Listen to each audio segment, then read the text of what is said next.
Hey church, welcome. Glad that you're here. My name is Chris, lead pastor here at the church. We're continuing our series in Relatable, exploring God's good design for relationships. And so again, if you're new, if you're checking this out, you just clicked online and you are here, explore with us as we dig in again. So just a few housekeeping items. Where are we going? So last weekend was expressing love. This weekend is expressing anger. And so we're kind of looking at this series in couplets. So we're doing the communication stuff. Next week and the week after we're talking about sex. The first week we're going to talk about the vision of sex and marriage. Then we're going to talk about the realities of sex and marriage. And so just FYI for you parents, that we're going to go there. We're going to be tasteful, of course, but we just want to set you up for success so that you are aware of what's going on. So there's that. The other thing is like what we're trying to do in these few weeks, last week and this week, is really set a vision for emotionally intelligent marriages. And how do you express love and to do that in an effective way? And how do you express anger and to do that in a constructive way? And so that's what we're trying to do here. Now, I realize as we're talking about this, maybe a fair critique of this series in general is, but I'm not married. And so why would you be talking for 12 weeks about, and so that's actually quite fair.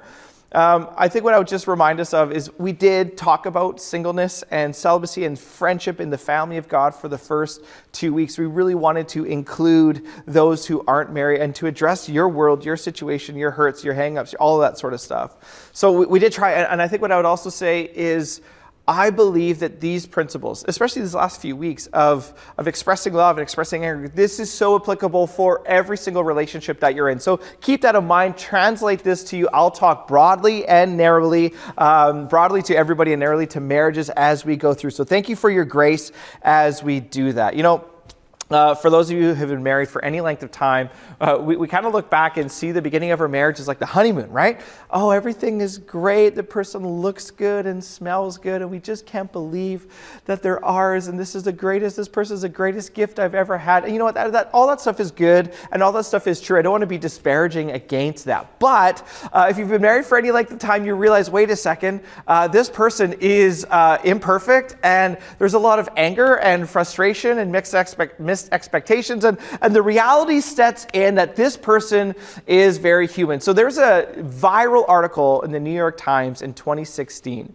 It was written by a guy named Alain de Botton. He's a French philosopher. He's not a Christian in any stretch of the imagination. The title of the article was "Why You Will Marry the Wrong Person." I want to draw some truth out of what he said when it comes to this idea of anger and kind of the reality of marriage. He says, we need to swap the romantic view for a tragic and at times comedic awareness that every human being will frustrate, anger, annoy, madden, and disappoint us. He says, let's just give up this whole idea of Hollywood and let's just deal with fact here. Then he goes on, and we will, without any malice, do the same to them. So that person's going to annoy you, frustrate you, anger you, and you will do the same to them. He says, but none of this is unusual grounds for divorce. So he's like, you don't have to break up over it. Why? Because choosing who we commit ourselves to is merely a case of identifying which particular variety of suffering we would most like to sacrifice ourselves for.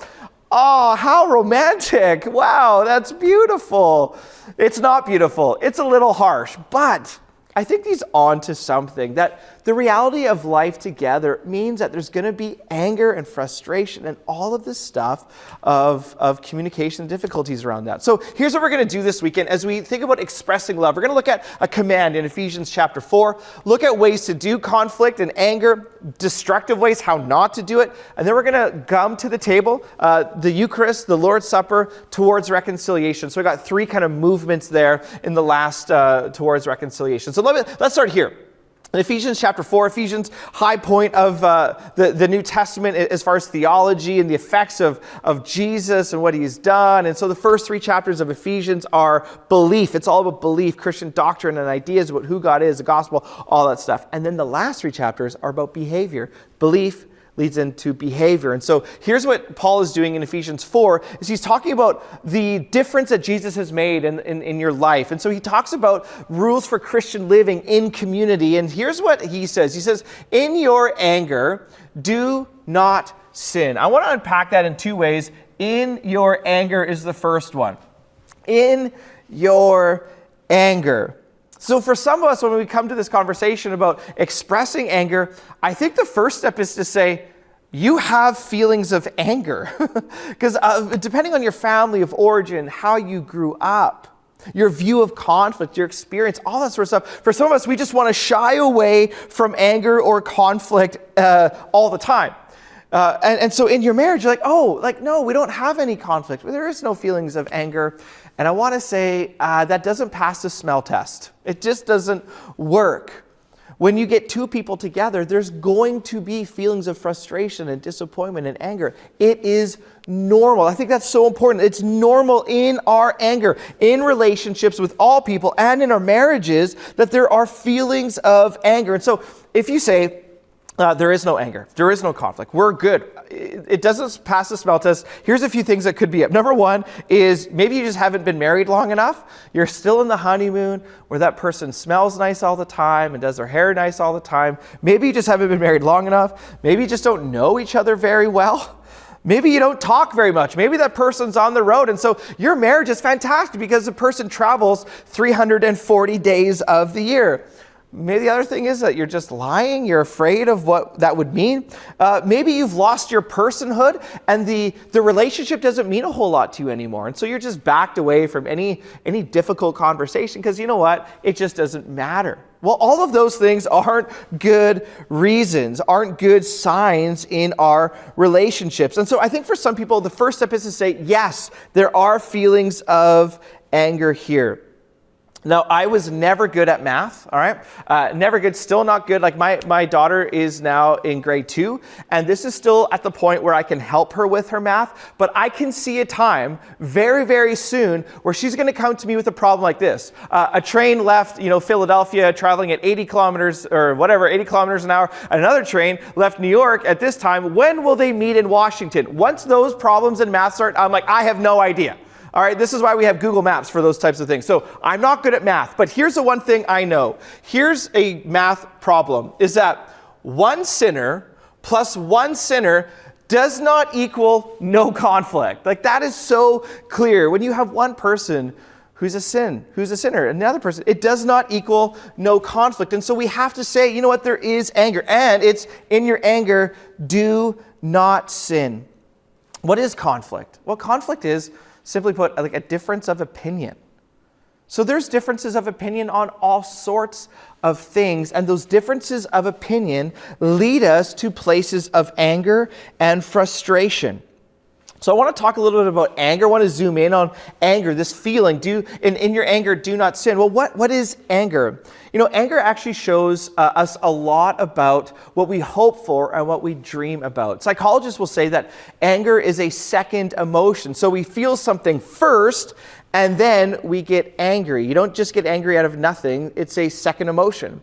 So what I want to do is I want to lead you through some thinking from a 12th century Catholic saint. His name is Thomas Aquinas. He wrote the book, a huge tome of theology called the Summa Theologica, still a studied philosopher to this day. He's a saint in the Catholic Church. And in the Catholic tradition, in order to be a saint, you actually had to perform some sort of miracle. And for Aquinas, the reason why he was sainted was because his miracle was that he was so smart that it had to be divine how smart he was. So anyway, here's what Aquinas says about anger. I love this. He says, anger equals this. It's desire plus hope plus sorrow. Desire plus hope plus sorrow. So think about it this way. I have a desire that my kids sleep through the night. I have hope that tonight they will, because tomorrow I have a very busy day. They get up in the middle of the night and I get angry. I have hope, I have desire, and then there's boom, sorrow comes. All right? So hope plus desire plus sorrow. So this has been helpful for me as I get angry. And this has been helpful for me to kind of feel my thinkings and think my feelings, all right? And this has given me a pause to say, well, what am I hoping for? What's my desire here? And what's the sorrow that I face? And so I've had to come to a place where I'm like, well, is it an actual legitimate hope that my kids who are young are going to sleep through the night every night. No, it's not. So that actually has helped me to think through the process of why and how I get angry. And Aquinas says this shows us where we put our hope and our desires, because we are met with sorrow all the time, that anger equals desire plus hope plus sorrow. And so Paul is saying, in your anger, which is normal, it's a normal emotion, do not sin. To put that positively, in other words, it is possible that in your anger, you don't have to sin. Because if we're honest, replaying some of the tapes of our relationships or our marriage, some of the most difficult, regretful moments of our life have come when we were angry. When we said something, when we did something that we are ashamed of, that ruined a relationship, put a wedge between somebody that you love and you. And this is the hope, is that he's saying, in your anger, do not sin. In your anger, do not sin. See, the hope is that when we look at Jesus, you see somebody who, in his anger, did not sin. The one moment, we don't have time to get into it, but the one moment that comes to mind is when Jesus turns over the tables in the temple. He has righteous anger towards a place of worship being desecrated and basically turning into a commercial mall. And he says this should not be. And so Jesus shows us how to steward this anger properly. In your anger, do not sin. Then it says, do not let the sun go down while you are still angry. This is kind of the second clause. Do not let the sun go down while you are still angry. Don't have time to get into it. What this is talking about is an immediacy. You need to deal with this anger. Unresolved anger is not good, and you need to deal with it. Now, some people will read this and say, do not let the sun go down while you're still angry. And so they're up till like 2 a.m. trying to keep their eyes open and trying to work through their conflict, their difference of opinion and their anger, because you cannot let the sun go down. We have to deal with this today. I don't read it that way. I think this is an idiom. It's a phrase. So when you hear the phrase, it's raining cats and dogs, you don't actually think it's actually raining cats and dogs. It's a phrase to mean something else. And what this is saying is, deal with your anger immediately. So if that works for you, and it's a 24-hour period, you don't let the sun go down while you're still angry, great for you. But I think what this is actually saying is deal with it in a very urgent matter. Why? And do not give the devil a foothold. Unresolved anger, unresolved conflict leads to feelings of resentment and bitterness. When conflict, when differences of opinion, when frustration and anger and these feelings aren't addressed, when we get out the sweeper and we sweep it under the rug, we think it's dealt with, but it's not. And when truth is not involved in a relationship, it will inevitably go shallow because you're not working through these things. And so don't get the devil a foothold in your key relationships. Deal with it. That's what Paul is saying. Okay. Now, what I want to do is I want to lead you through some ways constructively that you can express your anger in the midst of conflict. All right? I offer these based on different thinkers that I've been reading and even in my own experience. The first one I want to lead you through is to fight as friends. This is really getting at, how are you viewing this other person? Are they an enemy? Or are they your friend? And so if this is your spouse in your marriage, are they your spouse, your partner for life, one whom you've covenanted with, or are they your enemy? If you think about this, maybe your neighbor or maybe your grandkid or whoever that is, how do you view them? And so oftentimes, the first way that we think in conflict is that this is me right here, and this is the other person over there, and my job is to make them wrong, all right? So I lob verbal grenades, this person does the same, and this is how we view the conflict, all right? This is the dividing line. To fight as friends is to actually think differently about this. It's actually, this is the issue, there's nobody on that side, I'm here, this person is here, and instead of attacking each other, you work together as teammates on the same team. This is when you fight as friends. Are you enemies or are you friends? And so when you fight as friends, you approach conflict and anger and frustration differently. Because if this is you, you adopt a ministry mindset. When something comes up, you want to bring it up because you want to let them know the impact on you. that you want your relationship to get better. You want them and you to grow into Christ likeness.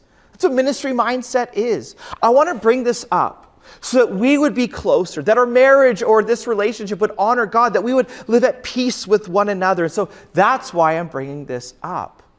When you don't have a ministry mindset, you bring things up to pay them back, to prove that you're right, and to make them back away from their position. You want to let this person know how wrong they are and why. But in this way, you're saying, you know what? Here's why I think this matters and why we need to deal with it. When you fight as friends, you have to ask yourself, what is the goal of this communication that I have in this moment? The second way that you fight as friends is you make it safe for this person who you are in relationship with to criticize, to bring things up. If there is not a healthy environment to bring up anger, to bring up conflict, a relationship will get stale and shallow. So both people in that relationship need to make it safe in order to do so. Oftentimes in relationships, what ends up happening is an issue gets brought up. This needs to be talked about.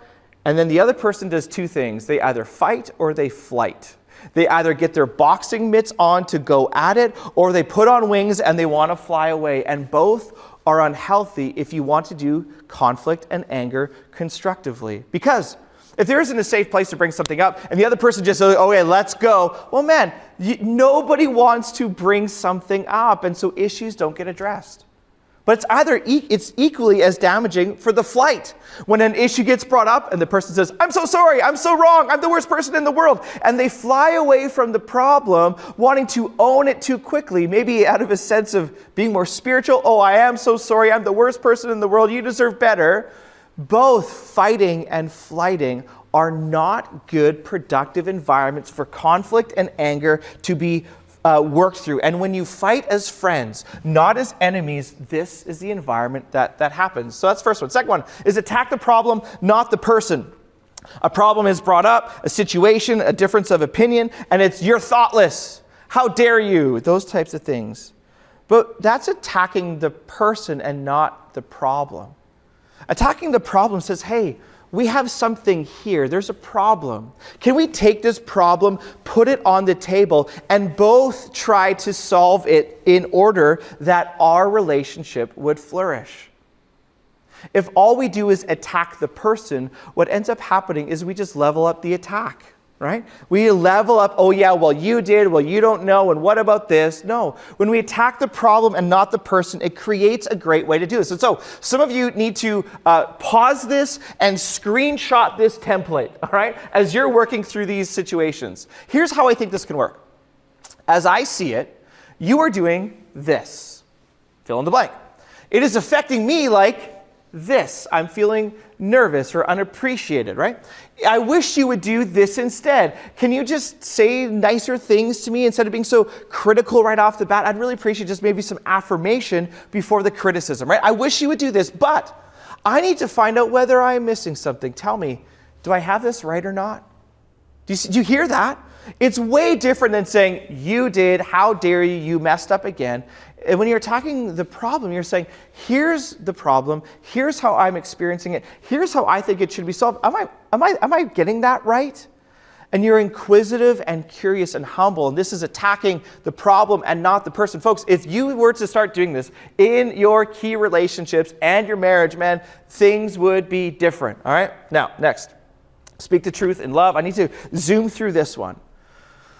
Sometimes when we get married, depending on your family of origin and that sort of stuff, it's like, oh, we don't want conflict. This is not good to have any sort of conflict, and so we need to be on the same page all the time.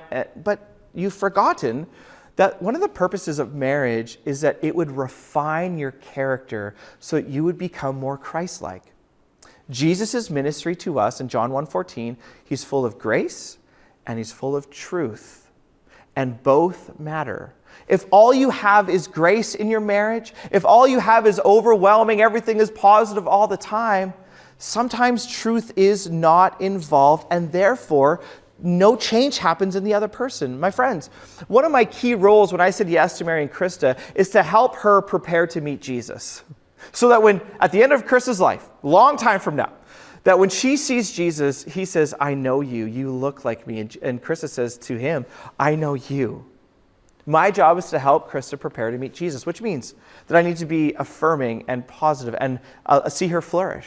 But it also means that God has asked me to play a refining role in Krista's life, to give her observations, to help her understand the ways in which she is not formed in the image of Jesus. And she does the same to me. And we do that by speaking the truth in love. And there's lots of ways to do that and lots of bad ways to do it. In Ephesians 4:15, that's what Paul says, to speak the truth in love. And so what I would say is, I think there needs to be, in healthy relationships, in healthy marriages, there needs to be a refining of each other, not so that they would better serve me, but that they would better reflect who Jesus is. So, how do you do conflict constructively? Is you speak the truth in love.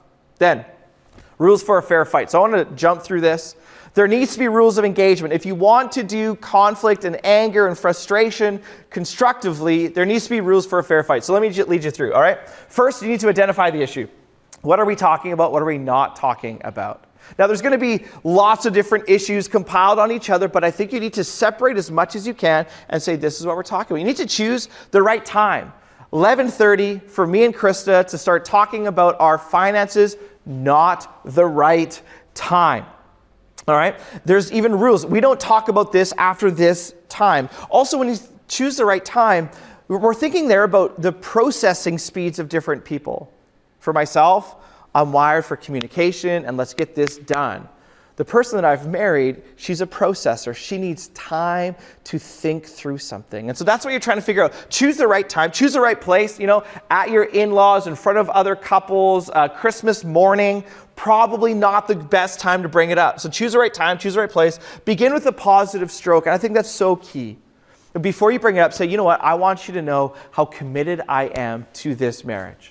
I want you to know how much I love you, how much I see God at work in your life, that you begin with a positive stroke, not in a contrite way, but in a very thoughtful way. You begin by saying how committed you are. Then stick to the issue, all right? Don't throw out a red herring. Well, what about this? Stick to the issue. Attack that problem, not the person. Do not bring up the past. If things have been forgiven, they need to stay there, which is hard. What about 5, 10, 3 months ago, whatever it was? If things have been forgiven, it needs to stay there. Don't bring up the past. Don't hit below the belt. We all have issues, histories, experiences, traumas that trigger us. And in conflict situations, do not hit below the belt on those things. Especially when it comes to things like physical appearance or weight or things that we know would absolutely devastate the person that we are talking to. Do not hit below the belt. The other one is take the other seriously. No ridiculing, no humor, sarcastic laughter, that sort of stuff. Express anger non-abusively. Do these things that I'm leading you through right now. Don't play games. Well, you always do that. Well, you never do that. Always and never are not good words in any type of relationship, because the truth is they probably don't always say always, and they never always say no, never, never. You know what I'm saying? This is probably not true. And so these are games that we play. Other games are saying, well, I can never do anything right. Well, that's not actually a helpful way to work through the issue. Don't be passively aggressive. Indirect communication, silent treatment, forgetting or ignoring their existence. This is not helpful when we try to get into these situations. Avoid asking for explanations. What's wrong with you? Man, I don't know what's wrong with me. It's not helpful of behavior. Avoid labeling or name calling. This is obvious, but sometimes in the heat of the moment, we don't get it. Avoid labeling or name calling. Well, you're just like your mother. Right? No, that's not helpful. Well, of course you would do that because, right? Not helpful. You know the song that we learned on the playground, sticks and stones may break my bones, but words will never hurt me. It's absolutely wrong. Words hurt. So in these moments with the people that you love, rules for a fair fight, avoid labeling or name calling, and avoid triangles, not helpful. I'm not the only one who thinks this. There's also this person and this person and this person. What you've done is you've triangled now the problem, and the person who's receiving that will no longer receive. Rules for a fair fight. How else do you do conflict well? Anger well, constructive conflict well? Get outside help. Sometimes you absolutely need to ask for other people's opinion. This is a life group. This is a marriage mentor. This is a therapist. This is asking people, hey, we're stuck, we can't get out of this, and we need some outside help. Somebody who's objective and loving enough to tell us the truth, to help us through this. And in an effort, and in transparency, in an effort to kind of tear down any walls that may be hindering you from asking for outside help, I want to let you know that my wife and I right now are going through couples therapy. Somebody local here, they're helping us work through some patterns of communication that we're stuck in. We've been married for 12 years. Our marriage is not in crisis in any way, but it can be better. And our commitment to each other is to say, you know what? We need to work on this. So I just want to say that to hopefully tear down any walls that may be hindering you from asking for outside help. It's been enormously helpful for my wife and I. So get outside help. Okay, now, destructive conflict. That's the positive. This is the negative. What I want to do is I'm drawing on some work here from John Gottman again. Gottman is a researcher in relationships and really a leading thinker in this way. Gottman did what he called love labs, and he would get couples in, hundreds of couples in, to talk about their marriage and conflict and all that sort of stuff. What he did as a researcher is he saw and traced out the communication patterns that led to divorce. Okay? This is in a marriage context. Now, as I share these things, I'm not saying that if these are happening, that you're going to get divorced. That's not what I'm saying at all. It's the tone, the frequency, the ability to change, which will help these tendencies get better. So I'm not saying at all that this is what it leads to. Often I think these things I'm going to talk to you about are normal in relationships, but it's being aware of them and having to change them as well. So here's what Gottman said. When he looked at couples who got divorced, he called it the 4 horsemen, all right? The 4 horsemen. These were patterns of communication that led to destructive patterns in relationship. So the first one, I should also say this. These also aren't linear, right? Sometimes we think it's like, okay, well, this happens and this happens and this happens. Gottman says, no. That these first 3 things, criticism, contempt, and defensiveness, is like a baton that's passed in communication, in conversations, okay? And if those 3 things don't change or get better, what ends up happening is the last one ends up happening, that's stonewalling. So think of this as baton passing, not linear. So let me just lead you through it. When we get into differences of opinion, when we feel feelings of anger or frustration or disappointment, here's what comes most naturally to us. The first thing is that we criticize. This is attacking someone's personality and character. What Gottman says is that there's a difference between a complaint and a criticism. A complaint sounds like this: hey, there's no gas in the car.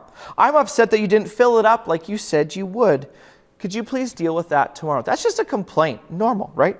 Criticism sounds like this: why can't you remember anything? I told you 1,000 times to fill up the tank and you didn't. You're always so careless.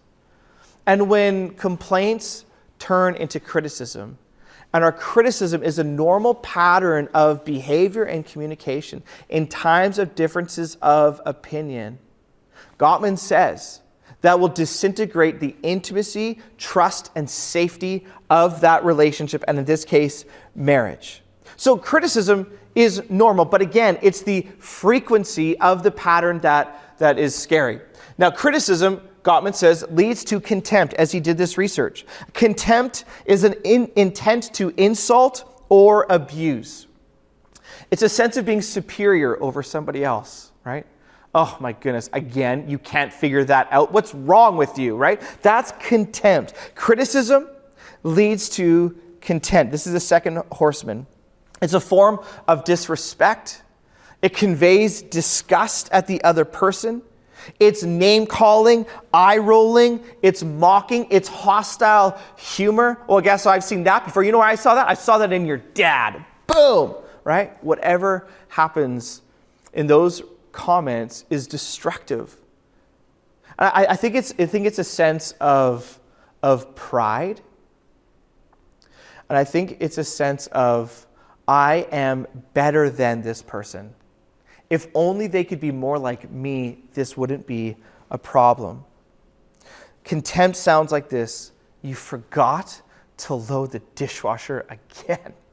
You are so lazy, right? It's contempt. It's seething anger. This is what happens after long, simmering thoughts, after unresolved conflict. That after the criticism piles up, the complaint is not dealt with, contempt will start to seep into the relationship, which leads to the third horseman. Remember, the baton passing. So this is all happening in one conversation, Gottman says. Defensiveness is this. It's victimizing yourself to ward off an attack and reverse the blame. It's not my fault we're going to be late. It's your fault since you always get dressed at the last second. Right? It's attacking the person and not the problem. I've said this to you before, but we all have an inner lawyer. I have one. I employ him. And that's what defensiveness is when the issue comes up, we bring out this stack of evidence against that person and say, well, here is how you're wrong and how I am right. The problem isn't me. The problem is you. And let me tell you why. And why are you picking on me about this? Because I have example A, B, C, D, all the way of all the ways that I've gotten this right and you are wrong. What about all the good things I do? You are impossible to please. You know, when I think of my default in my key relationships, my marriage, just in general, my life is a defensiveness. And it's an insecurity that I have, that I want to be shown to be put together and successful, and that I'm on top of everything. So when something is loud, especially in my marriage, I want to show Krista how wrong she is, how right I am. And I think that's going to be pave the way to closeness in my marriage. And it's just not true. It's not true. And so criticism leads to contempt, leads to defensiveness. And after long seasons of this, okay, this is like some of these things are normal, all right? We need to get out of them, but they're normal. After long, long seasons of this pattern, defensiveness, contempt, criticism, all spiraling out of control, Gottman says eventually someone will shut down. And this is stonewalling. And stonewalling is withdrawing to avoid conflict and convey disapproval, distance, and separation. The person just shuts down and gets out. This looks like getting up and leaving the room in the middle of these types of conversation. We try to avoid the fight. We just don't want to talk about it again. So we try to avoid the fight. But in avoiding the fight or the conflict, we eventually just avoid the marriage altogether. There's no signs of conversational interest. And this is kind of the last step, that when all three are on repeat for long seasons, that this is the last step where there's stonewalling. It sounds like this. Look, you know what? I don't even know where to go from here. We've been over this repeatedly. You know where I stand. I'm done. That's stonewalling in relationships and in your marriage. So what I want to say, so when you look at those things, that defines you. It defines your relationship with your in-laws or with somebody at work. Defines your relationship with a sibling, with a child, with a grandchild. But these patterns just keep going and going and going and going, and it's so destructive. I also know that this is some of your marriages as well. Some of your lived realities right now where there's no communication. Stonewalling has happened on both sides and you're just cohabitating. And so I want to acknowledge the feeling and the pain that you're going through. That you're exasperated, you're unsure, you're confused, you're hurt. You don't know where to go from here. You're daydreaming of different realities. Man, my life would just be better if. In this lonely state, in this confused and hurt state, you're sending out tentacles of affection to other people. You're getting a hold of former relationships on Facebook, neighbors, trying to find another intimacy because it just is not found in this relationship. I just want to say it's very real and it's very difficult, and you are in a state of pain. There is hope. There is hope. So let me lead you through some ways towards reconciliation. I have 3 movements here through 2 different texts. Then we'll go to communion. The first movement is this. Start with you. Start with you and Jesus. You cannot control the other person. You cannot control them rising out. You cannot control them getting help. You cannot control any of that. You can control you. To take ownership of your own journey. And so Jesus, in Matthew chapter 5, says this: why do you look at the speck of sawdust in your brother's eye and pay no attention to the plank in your own eye? Why do you do that? See what he's saying? Objectively, there's only two specks, right? They're the same size. There's a speck in their eye and a speck in ours. But what we want to do is we want to maximize their speck to be a log, and we just see ours as nothing, right? Why do you do that? How can you say to your brother, let me take the speck out of your eye, when all the time there's a plank in your own? You should, and what he's saying is, you should see the speck in your own eye as a plank and the speck in his eye as just a speck. It's a radical reframing to say, start with yourself before you criticize, before you attack. You need to start with you. Jesus goes on, you hypocrite. First take the plank out of your own eye, and then you will see clearly to remove the speck from your brother's eye. And when we are in conflict moments, you need to ask, what of this do I need to own? You need to ask Jesus, what are you asking me to address in my character through this? Is it my unbridled anger? That in my anger I sin, and I sin a lot? Is it to ask for forgiveness for some of the patterns, the words that I have said in this relationship? Is it the fact that you need to own the home in which you grew up in and how that's affected your communication habits? And you need to go to therapy. You need to get outside help. My friends, you need to start with you. You cannot control the other person. That's the first movement. Start with you. Secondly, I want to lead us to John chapter 18. John chapter 18 is where we're going to go. John chapter 18 is the arrest of Jesus of Nazareth before he goes to the cross. For those of you who are new to church, this is what is going on. In John 18, here's what it says. When he had finished praying, Jesus left with his disciples and crossed the Kidron Valley. On the other side, there was a garden, and he and his disciples went into it. Now Judas, who betrayed him, knew the place because Jesus had often met there with his disciples. So Judas came, listen, to the garden with a detachment of soldiers and officials from the chief priests and the Pharisees. They were carrying torches, lanterns, and weapons. This was the conflict energized situation. It's night. It's in a garden. Judas, who betrays Jesus, comes with soldiers and with chief priests. They have weapons. They have lanterns. This is a highly energized conflict situation. Here's the interaction. Jesus, knowing all that was going to happen to him, went out and asked them, "Who is it that you want?" "Jesus of Nazareth," they replied. "I am he," Jesus said. And Judas the traitor was standing there with them. When Jesus said, "I am he," they drew back and they fell to the ground. Again, he asked them, "Who is it you want?" "Jesus of Nazareth," they said. Jesus answered, "I told you that I am he. If you are looking for me, then let these men go." He's talking about his disciples who are now under arrest by these guards. This happened so that the words he had spoken would be fulfilled. "I have not lost one of those who you gave me." Jesus, in the midst of this conflict, in the midst of betrayal from Judas, in the midst of the weapons that are drawn, he doesn't react in anger. What does he do? He gives himself to them. "I am Jesus of Nazareth. You've come for me." He doesn't run from this moment. Why? Because in the face of human betrayal, in the face of humanity approaching God to murder him, Jesus gives of himself. He knows that in order to solve the anger of the human heart, the betrayal, the brokenness, the strife, the contempt, the criticism, that he needs to die so that the human heart could be forgiven and rewired.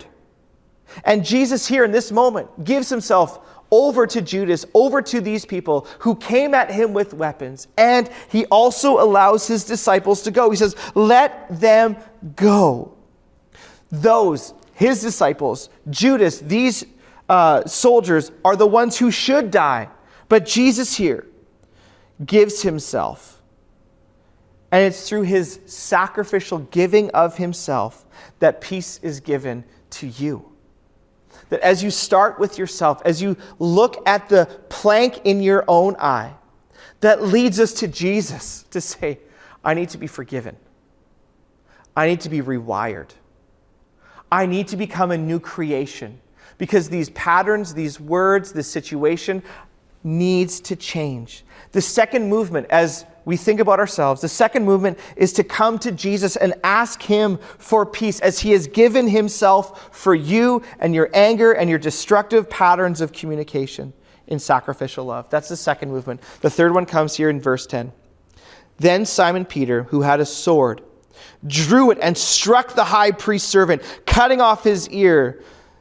John says the servant's name was Malchus. Jesus commanded Peter, put your sword away. Shall I not drink the cup the Father has given me? In Luke's account of this, it says that Jesus goes and heals the soldier's ear.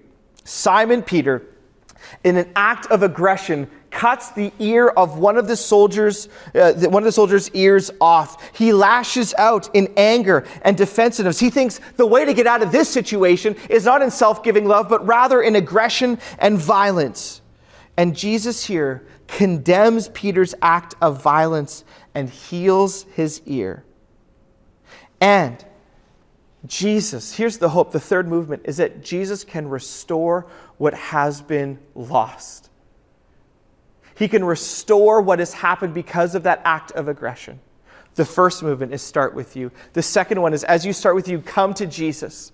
Ask for forgiveness. Ask that he would give you a new set of eyes, that you would become a new creation. And the third movement is this, is that Jesus can heal. He can come alongside you and the other person that you are in conflict with and bring reconciliation and healing as he did to the ear of Malchus. So we come now to the bread and the cup.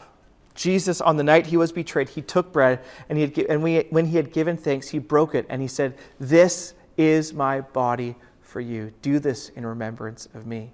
Then he took the cup and said, "This is the blood I have poured out for you.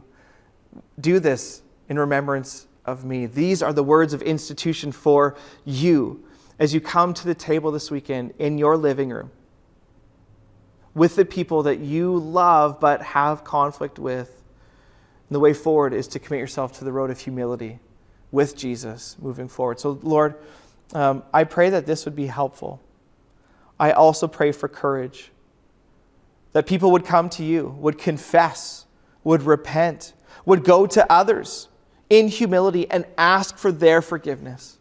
They would reach out for help. They would look to these types of ways that they can do better as they move forward in their key relationships and in their marriage. So Jesus, I just know a healthy church has healthy relationships and healthy marriages. Do this, Lord, for our sake and for the sake of our church in our city. In your name I pray. Amen. Hey, thank you so much. We'll see you next week. Bye-bye.